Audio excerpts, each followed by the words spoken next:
साथियों नमस्कार, मैं एस एन सिंह आप सभी का हार्दिक स्वागत एवं अभिनंदन करता हूं। कक्षा 12 NCERT हिंदी के अंतर्गत आज हम पढ़ेंगे आलोक धनवा कृत कविता पतंग। आलोक धनवा अपने समय के चर्चित कवि हैं और इनका एकमात्र कविता संग्रह दुनिया रोज़ बनती है प्रकाशित हुआ था।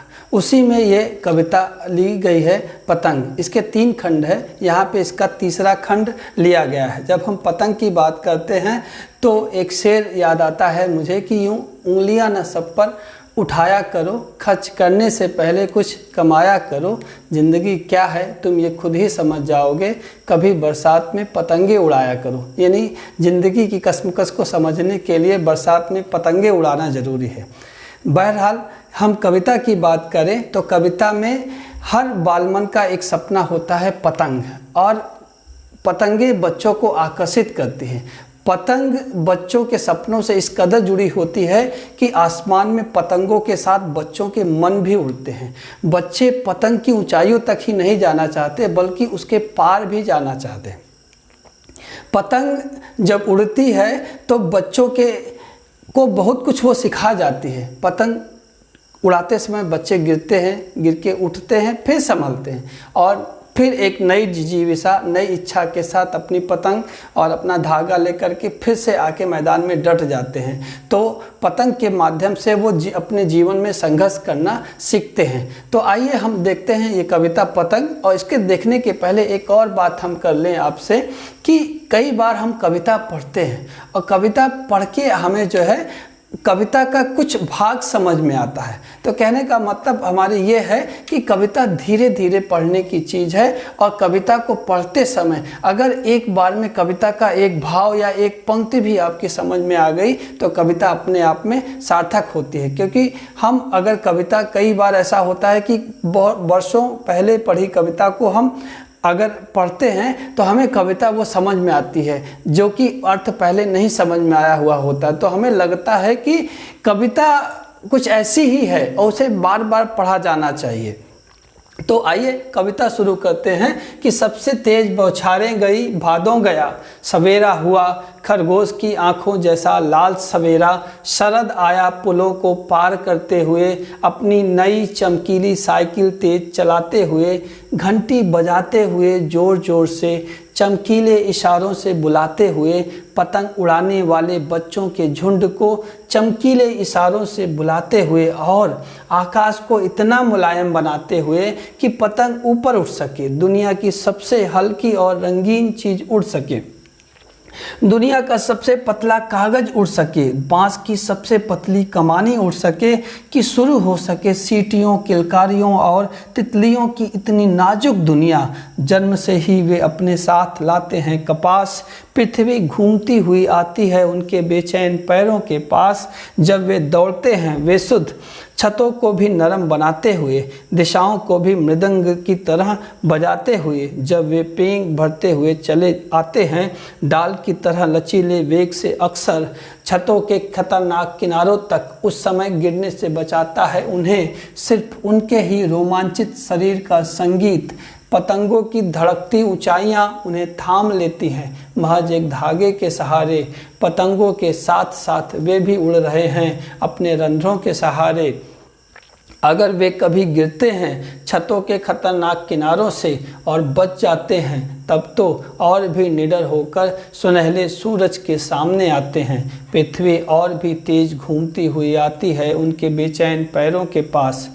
तो आइए देखते हैं इसका शब्द अर्थ और इसमें छिपे हुए अलंकार और दूसरे तत्व। तो सबसे तेज बौछारें गई ना, बौछारें गई, बौछार आप समझते हैं पानी की बौछार, पानी जब गिरता है तिरछा होकर के तो उसे हम उसको बौछार कहते हैं। जब पानी की धार तिरछी होकर गिरती है तो उसे हम क्या कहते हैं, बौछार कहते हैं। भादों गया, भादों आप जानते हैं कि भादों क्या हिंदी का महीना है, चैत बैसाख जेठ आषाढ़ सावन भादों।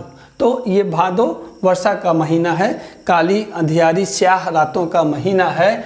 और सवेरा हुआ, खरगोश की आंखों जैसा लाल सवेरा, खरगोश की आंखों जैसा लाल सवेरा। देखिए यहाँ पे क्या है कि तुलना की गई है, किसकी? सवेरे की तुलना किससे हो रही है? खरगोश की आंखों से। तो कौन सा अलंकार हुआ? उपमा अलंकार हुआ। कौन सा अलंकार? उपमा अलंकार। तो खरगोश की आंखों जैसा लाल सवेरा, लाल सवेरा कैसा? खरगोश की आंखों जैसा। तो यहाँ पे कौन सा अलंकार हुआ? उपमा अलंकार। और शरद आया, शरद माने शरद ऋतु, शरद माने शरद ऋतु आया पुलों को पार करते हुए। तो ऋतु, मौसम और किसको कैसे इंडिकेट कर रहे हैं कि जैसे वो कोई व्यक्ति हो, कोई व्यक्ति हो। तो शरद आया पुलों को पार करते हुए, तो यानी क्या कर दिया है? प्रकृति का मानवीकरण कर दिया है। और प्रकृति का मानवीकरण कर दिया तो कौन सा अलंकार हुआ? मानवीकरण अलंकार हुआ। तो शरद आया पुलों को पार करते हुए। अपनी नई चमकीली साइकिल तेज चलाते हुए, अपनी नई चमकीली साइकिल तेज चलाते हुए। ध्यान दीजिएगा कि नई चमकीली साइकिल तेज चलाते हुए, तो एक दृश्य उपस्थित हो रहा है, एक चित्र बन रहा है कि शरद क्या है? वो ऋतु नहीं, वो क्या है? इंसान है। और कैसे आ रहा है? अपनी साइकिल तेज चलाते हुए। तो एक दृश्य बिंब बन रहा है। क्या बन रहा है? दृश्य बिंब बन रहा है। और क्या ऐसे घंटी बजाते हुए जोर जोर से, तो यहाँ पे ध्वनि हो रही है कि हमें ये भी है, कल्पना कर रहे हैं कि कैसे आ रहा है? घंटी बजाते हुए।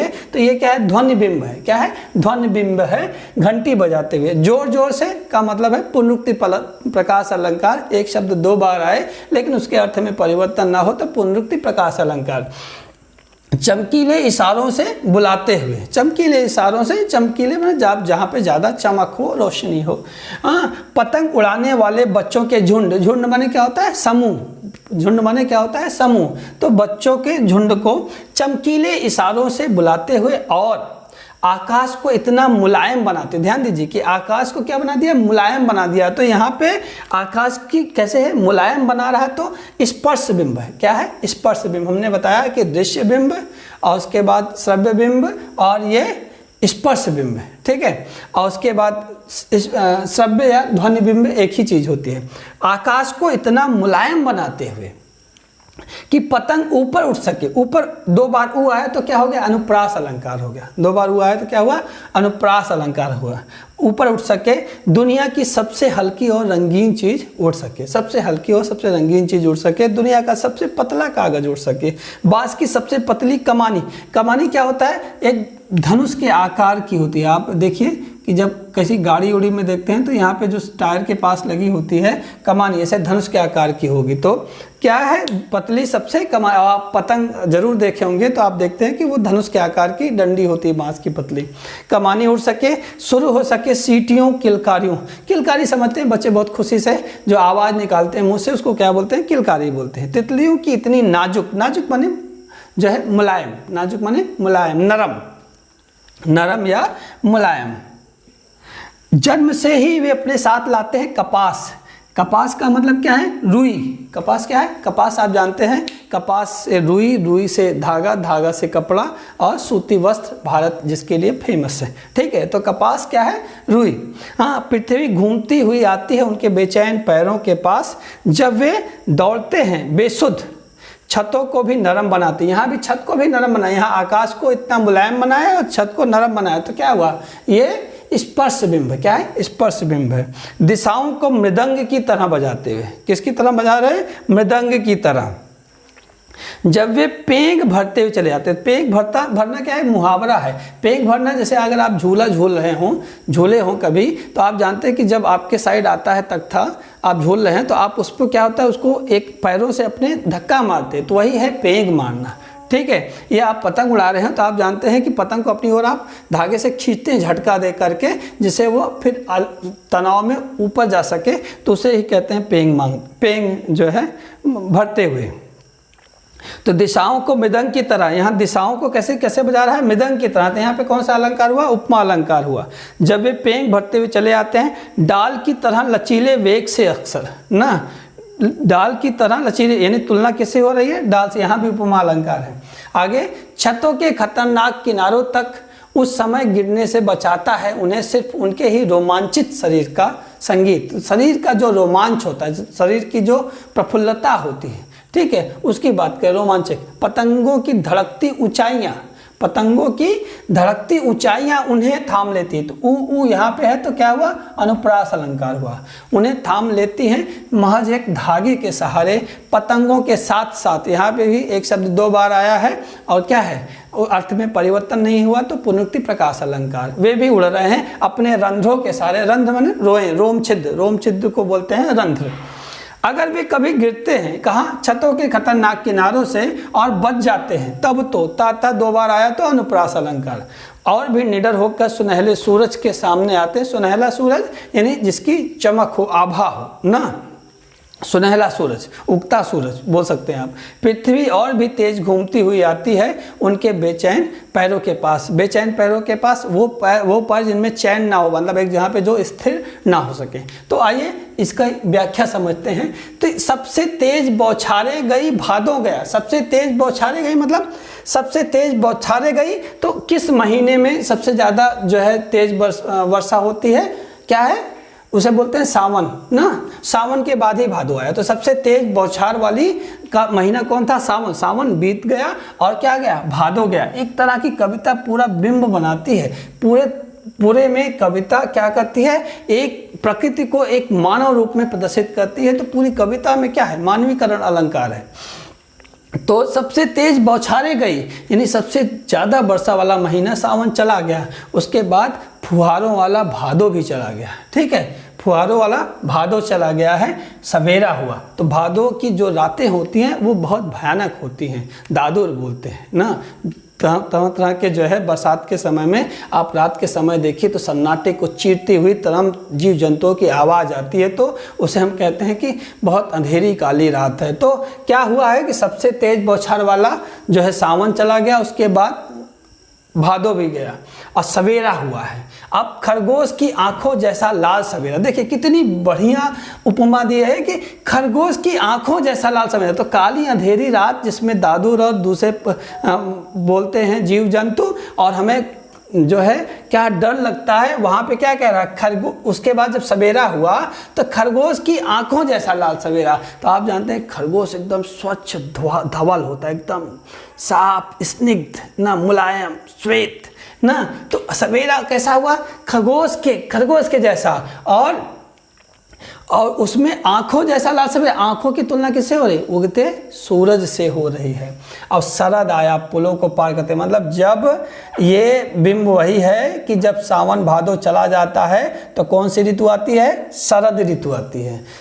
बौछार वाला महीना सबसे ज़्यादा वर्षा सावन, उसके बाद बौछार वाला भादो चला गया। तो कब क्या हुआ, खरगोश की आंखों जैसा लाल सवेरा हुआ, मतलब आसमान साफ हो गया। जो प्रकृति थी वो क्या है, एकदम नेचर क्लियर है, स्पष्ट है ना, स्निग्ध है, साफ है ना, मुलायम है। कैसे, खरगोश के जैसे।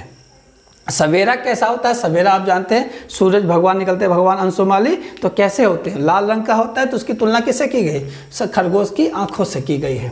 शरद आया, कैसे, शरद ऋतु कैसे आता है, पुलों को पार करते हुए। एक तो कह सकते हैं कि शरद जो है पहाड़ों पर्वतों पुलों को पार करते हुए, एक हम ये भी कह सकते हैं कि शरद ऋतु कैसे आ रही है कि जो तमाम दूसरी ऋतुएं हैं, जाड़ा गर्मी बरसात, उनको पार करते हुए आ रही है। ठीक है, तो शरद आया पुलों को पार करते हुए, अपनी नई चमकीली साइकिल तेज चलाते हुए। मतलब जब वातावरण है एकदम साफ है, स्पष्ट है, पवित्र है, एकदम क्लियर वातावरण है, तो हम कह रहे हैं कि कैसे आ रहा है कि जैसे अपनी नई चमकीली साइकिल तेज चलाते हुए आ रहा है। तो यहाँ चमकीली साइकिल का मतलब यह है कि वातावरण एकदम साफ हो गया है, उसमें कहीं भी जो है कोई भी धुंधलापन नहीं रह गया है। और कैसे आता है, यही हमने बताया था कि क्या हुआ है, ये दृश्य बिंब है। और क्या है, घंटी बजाते हुए जोर जोर से। कैसे आता है, घंटी बजाते हुए आता है। कैसे आ रहा है, घंटी बजाते हुए आ रहा है। यानी जो परिवर्तन है प्रकृति में, वो शरद ऋतु आने के बाद वो दिखाई दे रहा है। और यहाँ हम घंटी बजाते हुए तो कौन सा है, ध्वनि बिंब हो गया है। और कैसे, चमकीले इशारों से बुलाते हुए, चमकीले इशारों से बुला रहा है। किसको बुला रहा है, पतंग उड़ाने वाले बच्चों के झुंड को बुला रहा है ना, क्योंकि इस मौसम में जब आसमान एकदम साफ हो सकता है, हवाएं थोड़ी चलने लगती हैं, तो पतंग उड़ाने के लिए सबसे बेहतरीन समय होता है। तो किसको बुला रहा है? शरद पतंग उड़ाने वाले बच्चों के झुंड को। हाँ, कैसे बुला रहा है? अपने चमकीले इशारों से, यानी वातावरण एकदम साफ स्वच्छ स्पष्ट करके ना, हवाएं मध्यम मध्यम चलने लगी, उस समय में बुला रहा है। किसे? अपने इशारों से, जो प्रकृति के दूसरे इंडिकेटर हैं उनके माध्यम से बच्चों को वो क्या कर रहा है? बुला रहा है। और आकाश को इतना मुलायम बनाते हुए कि पतंग ऊपर उठ सके। और उसने क्या किया कि एकदम आसमान शुभ्र हो गया है, स्वच्छ हो गया है ना, कोई भी उसमें जो कह सकते हैं कि अनक्लियरिटी थी वो नहीं है। आसमान एकदम क्लियर हो गया है, ताकि क्या हो? पतंग बच्चे उड़ा सकें, ताकि पतंग ऊपर उठ सके। पतंग, बच्चों की जो पतंग है वो ऊपर उठ सके, दुनिया की सबसे हल्की और रंगीन चीज उड़ सके, दुनिया की सबसे हल्की और रंगीन चीज उड़ सके। पतंग, आपको पता है, कहने की कोई ज़रूरत नहीं है कि पतंग में जो कागज़ लगता है वो सबसे हल्का कागज़ होता है। जो कमानी लगती है बांस की, वो सबसे हल्की कमानी होती है, और जो वजन होता है पतंग का वो सबसे कम होता है, तभी तो वो ऊपर उड़ती है। तो दुनिया की सबसे हल्की और रंगीन चीज़ उड़ सके, दुनिया का सबसे पतला कागज़ उड़ सके, बांस की सबसे पतली कमानी उड़ सके। और जब ये उड़ता है, आसमान में रंग बिरंगी तितलियाँ उड़ती हैं, तो क्या होता है? शुरू हो सके बच्चे की सीटियाँ, किलकारियों और तितलियों की इतनी नाजुक दुनिया, नाजुक माने इतनी मुलायम दुनिया, ठीक है, नरम दुनिया। और कैसे? जब ये पतंगे आसमान में उड़ती हैं तो बच्चों के शोर उठते हैं, उनकी किलकारियाँ उठती हैं, उनकी सीटियाँ उठती हैं। और उसी की बात कर रहा है कि ये इसलिए है क्योंकि जो छोटे छोटे बच्चे हैं, जो बालमन है, उनकी जो किलकारियाँ हैं, उनकी जो सीटियाँ हैं, वो जो है शुरू हो सके। अब बच्चों के विषय में क्या कहा जा रहा है कि जन्म से ही वे अपने साथ लाते हैं कपास। कपास कैसे लाते हैं कि मतलब क्या है? उनके गुड़ की बात है कि रुई लाते हैं। रुई का मतलब क्या है? कपास यानी रुई। रुई क्या है? रुई एकदम मुलायम है, रुई एकदम साफ है, रुई एकदम पवित्र है, रुई एकदम नर्म है, ठीक है। तो बच्चों के मन एकदम क्या होते हैं? पवित्र होते हैं। बच्चों के शरीर एकदम क्या होते हैं? लचीले होते हैं। बच्चों के शरीर एकदम मुलायम होते हैं। तो कपास का मतलब है कि बच्चों के अंदर जो मूलभूत गुण होते हैं, बच्चों के अंदर उनकी स्निग्धता ना, उनकी साफ गोई और उनकी पवित्रता, उनके शरीर की मुलायमियत, वो चीज़ें वो बच्चों के पास उनके जन्म से ही होती है। और पृथ्वी घूमती हुई आती है उनके बेचैन पैरों के पास, और वो इतना दौड़ते हैं इधर उधर बच्चे चारों ओर कि लगता है कि पृथ्वी खुद ही इनके बेचैन पैरों के पास घूमती हुई आ रही है। और जब वे दौड़ते हैं बेसुध बने बिना शुद्ध किए, उन्हें किसी चीज़ की परवाह नहीं होती है, उन्हें किसी चीज़ का डर नहीं होता है, वो निर्भय होते हैं, तो बेसुध ना, वो बेसुध दौड़ते हैं। कैसे? छतों को भी नरम बनाते हुए। छतें होती हैं हमारी इतनी टाइट कठोर होती हैं कि गिरे चोट लग जाए, लेकिन बच्चों को चोटें नहीं लगती, क्योंकि कपास लाते हैं जन्म से। वो मुलायमियत, वो नरमी होती है उनके शरीर में, उनके मन में वो पवित्रता होती है कि छतें भी क्या होती हैं? जैसे नरम गद्दे के समान हो जाती हैं, अर्थात उनको उस पर चोट नहीं लगती है ना। स्पर्श भी हम बता चुके हैं पहले आपको। दिशाओं को मृदंग की तरह बजाते हुए, और ऐसे चारों दिशाओं में टहलते हैं जैसे वो दिशाओं को मृदंग की तरह बजा रहे हो। मृदंग एक तरह ढोलक होता है, ठीक है। तो मृदंग की तरह दिशाओं को बजा रहे हैं। जब वे पेंग भरते हुए चले आते हैं, पेंग भरते चलते भरते जब पतंग खींचते हुए चले आते हैं, उसकी डोरी खींचते हुए चले आते हैं, तो डाल की तरह लचीले वेग से, अक्सर अगर आप देखिए कि कोई डाल है उसकी पेड़ की और आप उसको खींचिए तो उसमें कितना लचीलापन है, जितना आप खींचेंगे उतना वो खिंच जाएगी, लेकिन जैसे ही छोड़ेंगे फिर वो अपनी जगह पे चली जाएगी, फिर अपनी जगह पे हो जाएगी। जैसे डाल है पेड़ से लगे तो आप खींचेंगे उसके बाद छोड़ेंगे तो फिर जा करके वहीं पे रुक जाएगी। तो डाल की तरह बच्चों का भी ऐसा होता है कि वो अपने आप को एकदम लचीला चारों तरफ ना दौड़ाते हैं, घुमाते हैं ना, और फिर जैसे वो होता है शांत होता है तो फिर अपनी जगह पे वो स्थिर हो जाते हैं। तो डाल की तरह लचीले वेग से अक्सर छतों के खतरनाक किनारों तक पतंग उड़ाते हैं, तो छतों के खतरनाक किनारों तक जाते हैं। तो क्या होता है? उस समय गिरने से बचाता है सिर्फ उन्हें उनके रोमांचित शरीर का संगीत। ठीक है। तो जब खतरनाक किनारों की तरफ जाते हैं, अक्सर छतों पे क्या होती है, बाउंड्री नहीं होती। आप देखिए कि गांव में या वैसे आप देखिए छतों पे बाउंड्री नहीं होगी, तो उस समय वो किनारों तक पहुंच जाते हैं। तो उस समय कह रहा है कौन बचाता है, सिर्फ उनके रोमांचित शरीर का संगीत बचाता है, ठीक है। और कौन बचाता है, पतंगों की धड़कती ऊंचाइयां उन्हें थाम लेती हैं महज एक धागे के सहारे ना। तो जो पतंग का धागा होता है, जो उनके शरीर का संगीत होता है, वही गिरने से उनको बचा लेता है। दूसरा भाव ये है कि बच्चों या किसी भी व्यक्ति को सिर्फ उसके जो अंतर्मन की चीज़ें होती हैं वो वही उसको संभालती है। कोई और बाहरी चीज़ किसी को संभाल नहीं सकती, सिर्फ उनके जो अंतर्मन की चीज़ें हैं वही संभाल सकती हैं। तो बच्चों का शरीर का जो संगीत होता है, जो रोमांच होता है, डालियों के तरह जो इतना मुलायम होता है कि खींचने पे फिर वो हो जाता है, तो वो क्या करते हैं कि उसके बाद दिशाओं में चारों तरफ घूमते नाचते हुए फिर वो वहीं पर पहुँच जाते हैं। तो उसी तरह से किनारों तक पहुंच जाते हैं और क्या होता है, उनके शरीर का जो रोमांच होता है वो बचा लेता है। और क्या बचाता है, पतंग का धागा ना, उन्हें थाम लेता है, उन्हें थाम लेती है महज एक धागे के सहारे। पतंगों के साथ साथ वे भी उड़ रहे हैं अपने रंध्रों के सहारे, अपने रोम छिद्रों के सहारे, अपने रोम्स के द्वारा, जो आपके रोम के द्वारा, उनके द्वारा उनका अंतर मन भी, जो मन का रंध्र है वो भी उड़ता है। हमने कहा पहले ही आपको प्रस्तावना में बताया कि पतंग के जितनी ऊंचाई पे उड़ती है, बच्चों का मन भी उतनी ऊंचाई पे उड़ता है, बल्कि वो उसके पार चले जाना